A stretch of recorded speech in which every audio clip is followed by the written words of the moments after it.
প্রতিটি দিনই আমাদের নববর্ষ। ইসলাম শুধু নববর্ষের কদর করতে বলে নাই, ইসলাম প্রত্যেকটা রাত, প্রত্যেকটা দিন, প্রতিটা সময়ের মূল্যায়ন করতে বলেছেন।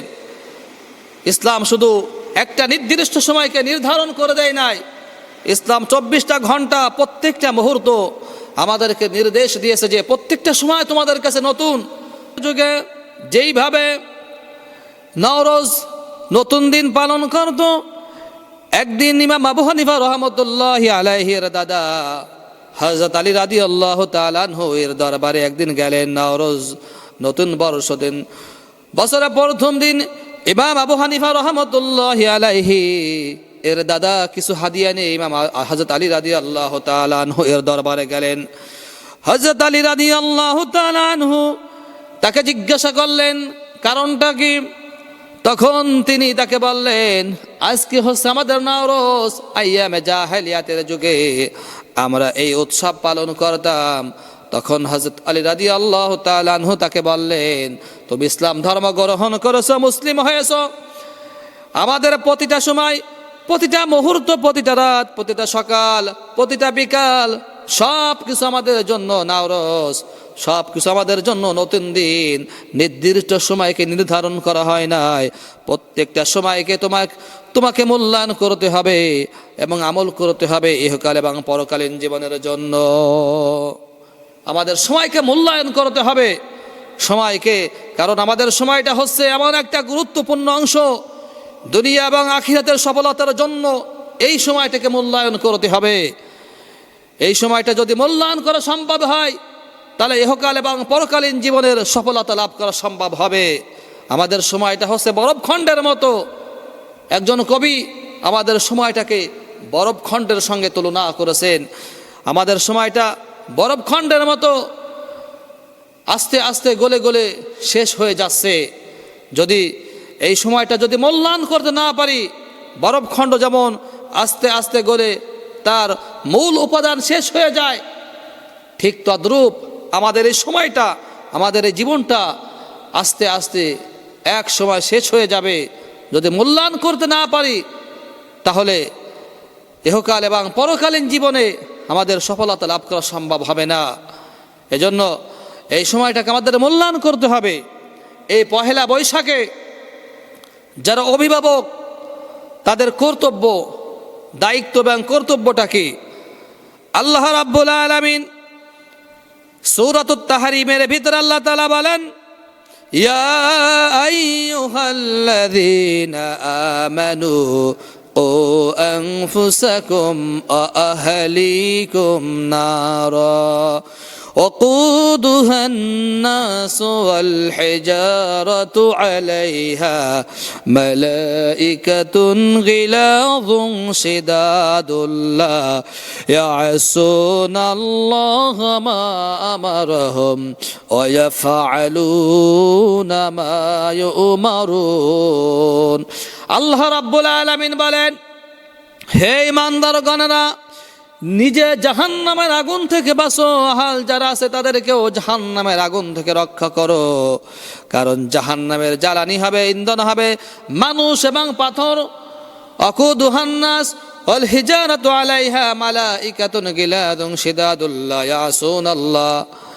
আল্লাহ রাব্বুল আলামিন বলেন, সেখানে এমন সব ফেরেশতাকে আল্লাহ রাব্বুল আলামিন নিযুক্ত করে রেখেছেন, তৈরি করে রেখেছেন মানুষের শাস্তি দেওয়ার জন্য, যারা সদা সর্বদা আল্লাহ রাব্বুল আলামিনের আদেশের অপেক্ষায় বসে থাকে। আল্লাহ রাব্বুল আলামিন যখন তাদেরকে যে আদেশ করে, সেই আদেশ তারা তখন প্রত্যেকটা সময় তারা পালন করে। তারা আল্লাহ রাব্বুল আলামিনের কোনো হুকুমকে অমান্য করে না। আল্লাহ রাব্বুল আলামিন এই আয়াতে কারিমার ভিতরে তিনি বলেন, নিজে জাহান্নামের আগুন থেকে বাঁচো। পহেলা বৈশাখ হিন্দুয়ানি বিজাতীয় সংস্কৃতিতে তুমি অংশগ্রহণ করো না। তুমি শুধু নিজে অংশগ্রহণ না করলে হবে না, তুমি যেমন অংশগ্রহণ করবে না, তুমি জাহান্নামের আগুন থেকে বাঁচলে, ঠিক তদ্রূপ তোমার স্ত্রী, তোমার মেয়ে, তোমার সন্তান, তোমার আত্মীয় স্বজন, তাদেরকে জাহান্নামের আগুন থেকে বাঁচাও। যদি তুমি তাদেরকে এই পহেলা বৈশাখে অংশগ্রহণ করতে সম্মতি জ্ঞাপন করো, বাধা প্রদান না করো, তাহলে তোমাকেও জাহান্নামের আগুনে জ্বালানো হবে। এমন সব ফেরেশতা আল্লাহ রাব্বুল আলামিন সেখানে নিযুক্ত করে রেখেছেন, যারা কানে শোনে না, চোখে দেখে না, অন্ধ বধির, তাদেরকে কঠিন শাস্তি প্রদান করবে। এইভাবে তাদেরকে শাস্তি দিতে থাকবে। এইভাবে আল্লাহ রাব্বুল আলামিনের হাবিব বিশ্ব নবী জনাবে মুহাম্মদ রাসূলুল্লাহ সাল্লাল্লাহু আলাইহি সাল্লাম অভিভাবকদের সম্পর্কে বলেন, আলা কুল্লুকুম কুল্লুকুম মাসউলুন আন রাইয়াতিহি ফাল আমিরুল্লাযী আলান নাস রাইয়াতিহি ওয়া হিয়া মাসউলুন আনহুম। বিশ্ব নবী জনাবে মুহাম্মদ রাসূলুল্লাহ সাল্লাল্লাহু আলাইহি সাল্লাম বলেছেন, তোমরা প্রত্যেকে দায়িত্বশীল, আর তোমাদের দায়িত্ব সম্পর্কে কিয়ামতের ময়দানে আল্লাহ রাব্বুল আলামিন তোমাদেরকে জিজ্ঞাসা করবেন। আমেরিকার রাজাকে, বাদশাকে, রাষ্ট্রীয় প্রধানকে আল্লাহ রাব্বুল আলামিন জিজ্ঞাসা করবেন, তারপর যাদের সঙ্গে সে কি রকম ব্যবহার করেছে, তাদের হক আদায় করেছে কি আদায় করে নাই, তাদেরকে জিজ্ঞাসা করবে।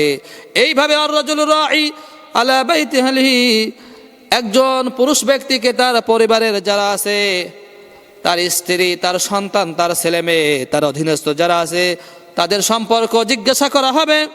তাদেরকে খারাপ কাজে বাধা প্রদান করেছে কি প্রদান করে নাই, তাদেরকে জিজ্ঞাসা করবে। এইভাবে একজন মহিলাকে আলমারাতু রাইয়াতু, একজন মহিলাকে তার স্বামীর সম্পদ, তার সন্তান সন্ততি, তার অধীনস্থ যারা আছে তাদের সম্পর্ক জিজ্ঞাসা করা হবে।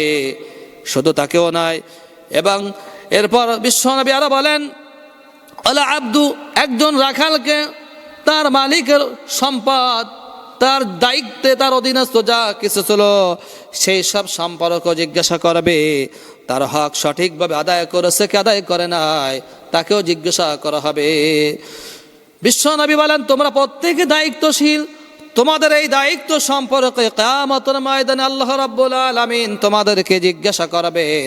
সুতরাং প্রিয় উপস্থিতি, আমাদেরকে এই পহেলা বৈশাখের দিন আমাদের সন্তান, আমাদের স্ত্রী, আমাদের কন্যা যারা আছে, তাদেরকে এই হারাম কাজে যদি আমরা অংশগ্রহণ করতে দিই, তাহলে কিয়ামতের ময়দানে আমাদেরকে আল্লাহ রাব্বুল আলামিন জিজ্ঞাসা করবেন, আর এই কারণে আমাদেরকে জাহান্নামে যাওয়া লাগবে। বিশ্ব নবী সাল্লাল্লাহু আলাইহি সাল্লাম তিনি আরো বলেছেন যে, সালাসাতুন কদ হারামাল্লাহু আলাইহিমুল জান্নাহ মুদমিনুল খামর ওয়াল আaqu ওয়াদ দায়ুস। নবী করিম সাল্লাল্লাহু আলাইহি সাল্লাম বলেছেন, তিন ব্যক্তির জন্য আল্লাহ রাব্বুল আলামিন জান্নাতকে হারাম ঘোষণা করেছেন। এক নাম্বার হচ্ছে মুদমিনুল খামর, মদ পানকারী ব্যক্তি। দুই নাম্বার হচ্ছে পিতামাতার অবাধ্য সন্তান। তিন নাম্বার হচ্ছে দায়ুস ব্যক্তি। এই তিন ব্যক্তির জন্য আল্লাহ রাব্বুল আলামিন জান্নাতকে তিনি হারাম ঘোষণা করেছেন। এই তিনজন ব্যক্তির ভিতরে একজন ব্যক্তি হচ্ছে দায়ুস।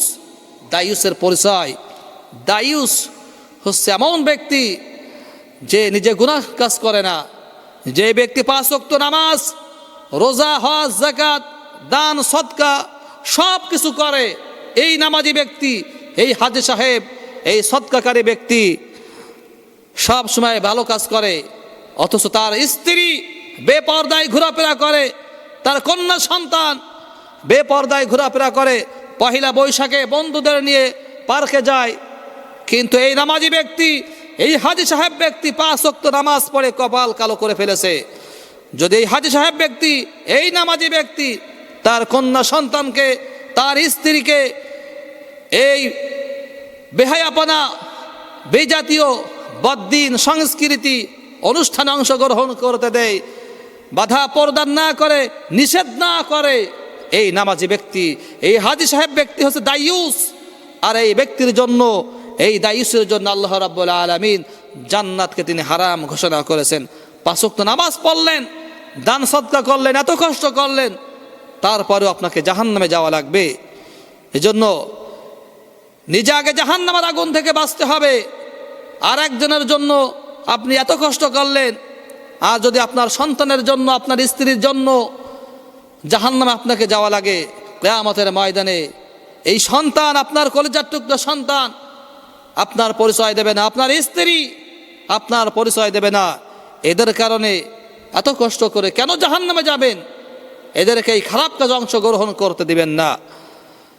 সুতরাং পহেলা বৈশাখ এটা হচ্ছে সম্পূর্ণ হিন্দুয়ারি সংস্কৃতি। হিন্দুয়ারি সংস্কৃতি মুসলমানদের বাঙালি সংস্কৃতি নামে মুসলমানদের ভিতরে ঢুকিয়ে দেওয়া হয়েছে এমনভাবে যে তাদের ইমান, আমল, আখলাক সব কিছুকে নষ্ট করার জন্য। এটা হচ্ছে সম্পূর্ণ একটা বিজাতীয় সংস্কৃতি তাদের পায়তারা। মুসলমানদের ইমান আমল নষ্ট করার জন্য তারা এই পায়তারা চালাচ্ছে। আর এটা সম্পূর্ণ পালন করা হারাম, এখানে শরিক হওয়া হারাম, এর সমর্থন করা হারাম। যারা এখানে সমর্থন করবে, অংশগ্রহণ করবে, তাদেরকে জাহান্নামে যাওয়া লাগবে। পহেলা বৈশাখ হারাম হওয়ার আর একটা গুরুত্বপূর্ণ কারণ হচ্ছে যে অপচয়। আল্লাহ রাব্বুল আলামিন বলেন, ওয়াকুলু ওয়াশরাবু ওয়ালা তুসরিফু ইন্নাহু লা ইউহিব্বুল মুসরিফিন। আল্লাহ তাআলা বলেন, তোমরা খাও পান করো কিন্তু অপচয় করো না। আল্লাহ রাব্বুল আলামিন অপচয়কারীকে ভালোবাসে না। আল্লাহ তাআলা অপচয়কারী সম্পর্কে সূরা বনী ইসরাঈল আরো বলেন, ইন্নাল মুবাযযিরিনা কানু ইখওয়ানাশ শায়াতিন। আল্লাহ তাআলা বলেন, নিশ্চয় অপচয়কারীরা, যারা অপচয় করে তারা হচ্ছে শয়তানের ভাই। সুতরাং যদি কোনো ব্যক্তি অবৈধভাবে অপচয় করে, এক পয়সাও যদি অপচয় করে থাকে, ওই ব্যক্তি হচ্ছে শয়তানের ভাই। আর শয়তান সব সময় মানুষকে ধোঁকা দিয়ে থাকে। শয়তান হচ্ছে তার রবের প্রতি বড়ই অকৃতজ্ঞ।